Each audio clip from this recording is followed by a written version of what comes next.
you had talked about, you kind of have the personality where you have like an angel on one shoulder and like the devil on the other. Did you ever get into serious trouble in LA? Like, what's the riskiest thing you did? I did, and I've discussed it without really discussing it. But what happened to me when I was 50 was that I took an Ambien and I woke up handcuffed in a jail. So I took an Ambien to go to sleep. Now, I'm not kidding about this. This happened to me when I was 50. And it destroyed my life. It completely destroyed my life. I had so many positive, good things going on. So I can't sleep. I've never been able to sleep except when I moved here to Ohio because I don't have to worry so much. Walk us through this. You went to sleep, or you took an Ambien to help you sleep. Right. I took an Ambien to help me sleep. I had just had a script writing meeting with my co-writer on a show that we were doing, and I'd left there. It was a little late at night. No drinks. I had no alcohol. I took my one Ambien that I'd been on for 3 years without any incident that I knew of, that I was aware of. Now I wonder, where the hell was I? I mean, I could have done anything. I wake up and I'm arrested. I went, apparently, blackout, got in my car, drove to the corner 7-Eleven, got some food, got back in my car, and I was filmed doing so. So it was on TMZ the next day. And I got arrested at gunpoint with this like really horrible cop. I'm driving a Porsche. I don't look dangerous. And if you looked at me for 2 seconds, you'd see that I was not even there. I was completely vacant. I have no memory of this. I learned about this when my attorney went over the police report. I had no idea what had happened to me at all. And they were so horrible and at gunpoint and were really rough with me, but I don't remember. And when they tried to get me to talk at the jail station, they said they couldn't even get anything out of me, that I was completely out of it. And I'm like, okay, yet you still want the DA takes the case and wants to prosecute me.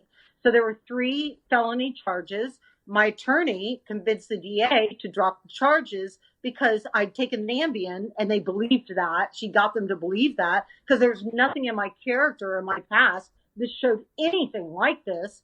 But it destroyed my life, I'll be honest. It destroyed my life Oh because my it was God. everywhere. It was everywhere. It was on TMZ. And also, I came from a really, really old, classy Southern family. And the Warners, we had a lot of respect. And my family just destroyed everything. So that's when I started eating. That is when I started eating comfort food. And I didn't want to be at the gym because it was embarrassing. I was getting looked at constantly, whether it was true or not. And now, finally, I'm healing from that. So all charges were dropped. I have absolutely no record. But that's what happens when you're a celebrity and that happens to you. It's what happens. Did that play into your decision to leave LA? Most certainly.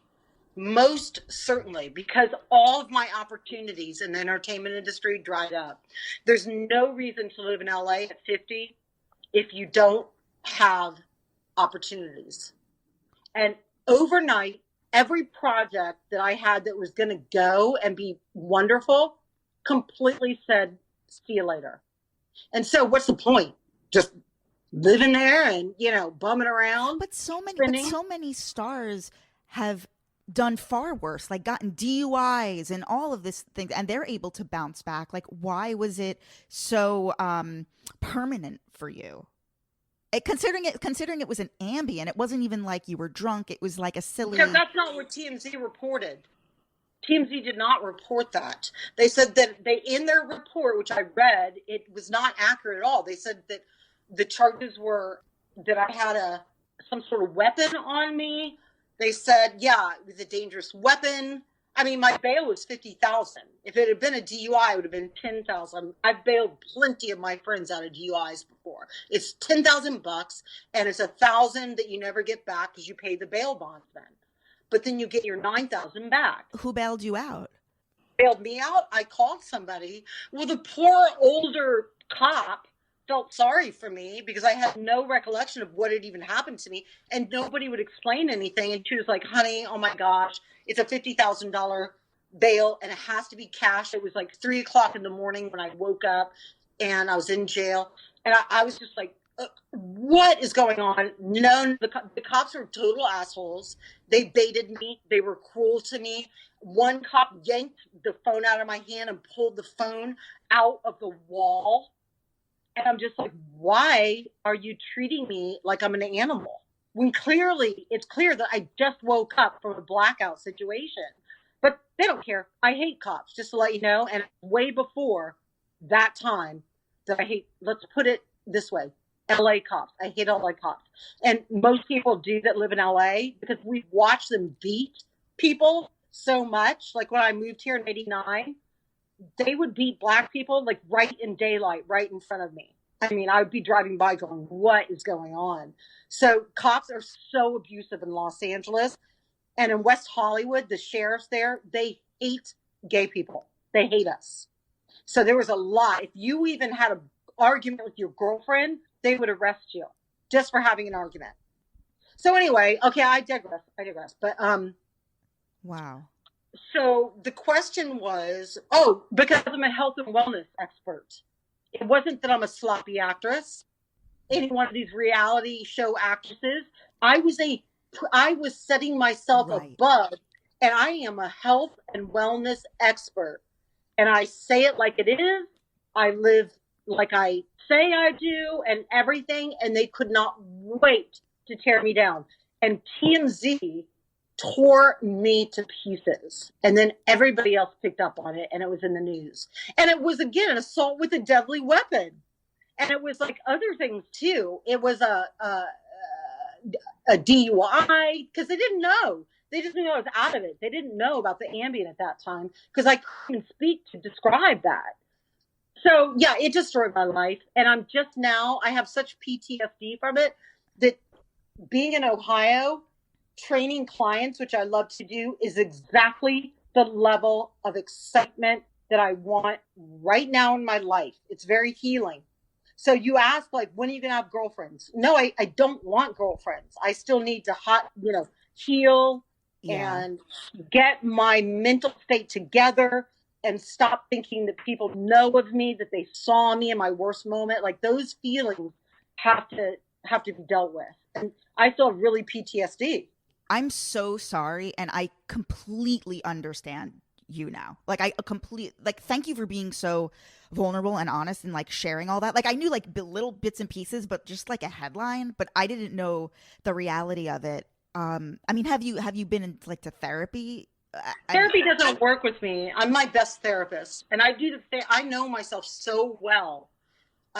First of all, I have very strong self-esteem. It has not hurt my self-esteem or the love I have for myself. I still really love the way my brain works. And it doesn't matter. I try to teach people aging doesn't matter if you love the way your brain works and you entertain yourself and you're curious and you're interested and you're playful.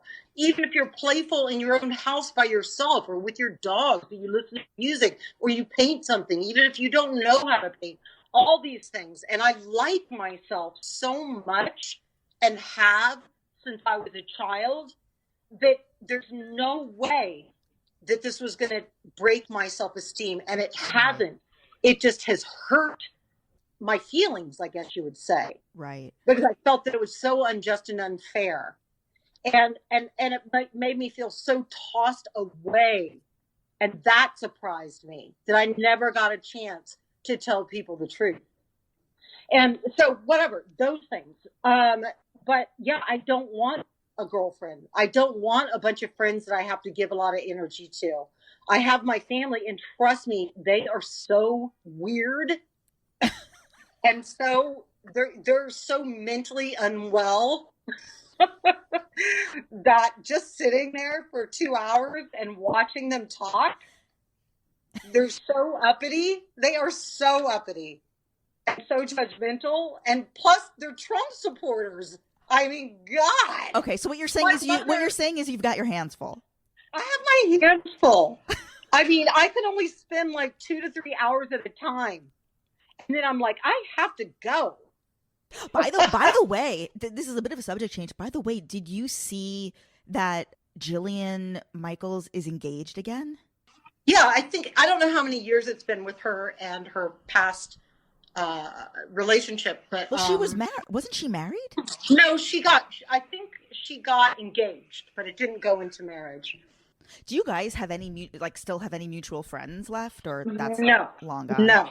You were either a Jillian supporter or you were a Jackie supporter, and the two never crossed, or at least since after we broke up. After we broke up, she did weird things. Like, she wrote about me a lot in her first book, things from her perspective, ways that I emotionally and verbally abused her. But she changed my name and called me John because she was so afraid of being outed. Jillian didn't come out until like after Biggest Loser, because NBC said, you better not, because a lot of middle American Republicans and conservative people love Biggest Loser because they also are obese and they like to see the challenges and so on and so forth. So she couldn't come out. We did talk about it, and we tried to be friends off and on. Like, we would be close friends. I would stay at her house, or she would stay, we'd go on vacations, even after we'd broken up and we were just friends. I was dating Mimi. She was working on her career at The Biggest Loser. So we were close enough to do that, but then we would always get into a terrible breakdown of communication and then hate each other. And right now she hates me, and I'm not a fan of hers. And I don't hate anybody, but I'm not a fan of hers. I don't like her as a person. I have never liked her as a person. Even when I dated, I always thought that she was extremely flawed, her character. I mean, I'm the one that got her out of so many things, like cheating. She cheated on Biggest Loser. I'll tell you that. And they caught her. And I said, okay, she was freaked out about it. Like, they're going to fire me. I'm over. I said, okay, have them come to Sky Sport, my gym, and I'm going to give you like a Valium. So I gave her a Valium, and I said, don't say a word. When they come in, I'm going to greet them at the elevators. I'm going to motion them in to my office, and I'm going to sit in my office chair, and they can sit in the two little chairs or three little chairs across from me. And I don't say a word. And I put my hand on her knee under the table. And the attorney was there. They wanted me to look at this footage. First of all, they're like, who the fuck are you? And they didn't ask me, but they're like, I totally controlled the meeting completely. Mm-hmm. And my personality is such that I'm used to controlling meetings like that. She knew she was in the wrong. She knew she'd cheated. And I knew she'd cheated, and she admitted to me. So they had the footage to show her cheating. And I scooted the video in the laptop, and I said, we don't need to see that. Jill's well aware of that competition. So what are you here to say? Do you have a contract with her this upcoming season? And the attorney was like, well, we unfortunately did not have her sign her contract for this upcoming season. I said, well, that's what we're talking here today. If you still want Jillian to do next season for you, do you have the contract with you? I suggest that you sign the contract right here, and let's move on with a great show that you guys have got with Jillian and Bob. So I never saw the footage. Jill never had to relive that footage. It was never seen again. And guess what? I got her to sign for a third season. So I got everything she wanted. And I did things like that for her all the time. So where did this antagonistic relationship, because she now thinks that I emotionally and verbally abused her. She's made it very clear to me that that's how she feels. But why? Where's she getting that from? I think from the fact that I was like 27 or so when I met her, and well along in my career in the entertainment industry. I did stuff, and I think she was 21. She was working as a bartender. There was no, like, when I first came over from a date and we first slept together, I came to her apartment and she didn't have sheets on the bed. I mean, I was a grown woman. I'm like 28 years old. And this girl was a little girl. She had a terrible childhood with her father. She was an only child until he remarried. She has a lot of her dad's personality, and he was like an ambulance chaser, like a really not morally not good ambulance chaser. And she took after him. So she's very shady. Every bar she's ever worked with as a bartender, she would steal thousands of dollars. Thousands. She'd come home and just put down a roll of $100 bills she stole from every single bar. So I was like, you can't keep doing this. Like and I told her, I said, I'm a person, I'm a professional person. I don't want to date a bartender who makes all their money just stealing from the till. I don't want to do it. So yeah, I was tough on her, but every step of the way, I gave her opportunities. I would work with her. We were two famous nightclub promoters. Yeah. We had incredible nights in LA. We were very well known as a couple, but the age difference and her making really bad decisions, and quite frankly, her just not being a good girl. She just wasn't a good girl. And I did bad things, but I'm always a good girl. I always have a good moral code for the most part. For the most part. I mean, I did bill insurance companies $800, but but those insurance companies deserved it. Look at what they're doing to us now. So no, but honestly, it wasn't even the shady stuff. It wasn't that. I loved her. She loved me. We were in love at a time, but I just got exhausted by her. She was like she had so much friction. I used to call her my Tasmanian devil. And whenever I would say that, people around us would be like, oh my God, yes. Because even when she'd go work out or train a client, she would look all over the gym screaming, loud, cursing. We'd get thrown out of nice restaurants because she was screaming, loud, cursing. And I couldn't take it. I just was not the same. I mean, she used to spit on people. What? Yeah. She used to spit on people. My mom and I were just talking about that 2 days ago because her and my mother did not get along. Yeah. What did your family think of her? My family were first of all, she's charming. She is very charming because she's completely authentic. Okay. But and authenticity made her great TV. But the stuff she would say and do around people that were classy, it was so embarrassing. Her mother, who was a psychologist, is very classy. And her mother and I would just like cower. We would walk away from her all the time. Her mother and I were so close. We were just like two peas in a pod. So I would go spend every Sunday at her mother's house and we'd stay the night, take a bath, talk, order out. And that was like my favorite time of all of our relationship is her nights at her mother's house. But Jill was just so, not just brash, worse than that, ready to punch, ready to spit, ready to curse in like a beautiful restaurant, surrounded by dressy, classy people, screaming and cursing so much at the table with me and her mom that were asked to leave. That's embarrassing. Too many things like that where I just fell out of love with her completely. And then she said later when we talked about it, I said, look, I can't live with you anymore. It's too intense. I just can't. I want to get my own apartment. And I said, I still want to date you. We can still date, but I cannot live with you anymore. I can't take it. And I moved out. That's a death knell for a relationship. You can't say I still want to date you, but I want to move out after 7 fucking years. I thought that would be great. She told me later that that's when she fell out of love with me. So even though she said that she knew it was over. I thought, we're fine. I'll see her on the weekends or something.